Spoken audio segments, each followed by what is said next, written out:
Oui, nous l'avons perdue. Toutes mes condoléances. Elle n'a pas survécu.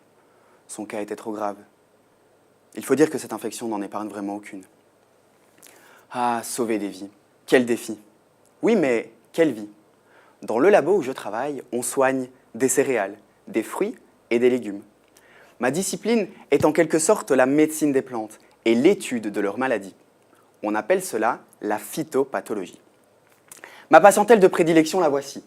Les patates. Ah, les patates. Tout le monde les aime. En purée, en frites ou en gratin. Malheureusement, elles sont en danger, car les épidémies courent et se propagent à toute vitesse. Celle qui m'intéresse en particulier, vous la connaissez peut-être, c'est le mildiou. Mignon comme nom, hein? On aurait presque envie de l'attraper.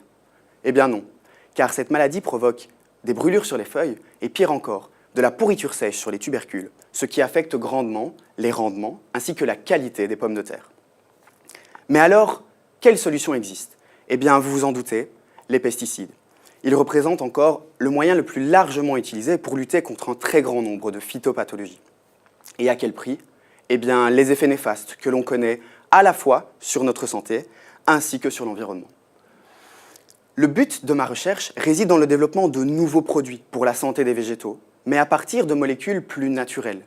On appelle cela les biopesticides. Une sorte de médecine alternative, mais pour les plantes.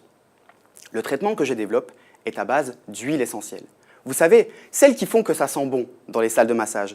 Eh bien, je les analyse, les utilise contre le mildiou, tente de savoir lesquelles fonctionnent le mieux, tout en essayant de comprendre comment est-ce qu'elles fonctionnent. Voyez-vous, les huiles essentielles, ce sont des composés aromatiques, concentrés, qui regroupent une large diversité de molécules aux propriétés biologiques multiples. Cependant, certaines de leurs caractéristiques chimiques rendent leur utilisation un peu compliquée. Par exemple, elles passent facilement à l'état de vapeur. On dit qu'elles sont volatiles. De plus, elles ont une très faible affinité avec l'eau.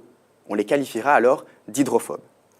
Afin d'optimiser leurs propriétés et de permettre leur utilisation au champ par les agriculteurs, les composés bioactifs doivent être mélangés à d'autres ingrédients. C'est l'étape cruciale de la formulation. Ces huiles sont à l'origine synthétisées et utilisées par les végétaux eux-mêmes pour attirer les pollinisateurs ou au contraire se défendre contre certaines infections, raison pour laquelle elles leur sont si essentielles.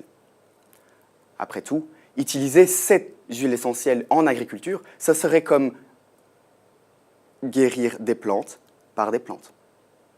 Alors bon, certes, je ne suis pas médecin, mais avouez quand même que Docteur Patate, ça m'ira vraiment bien.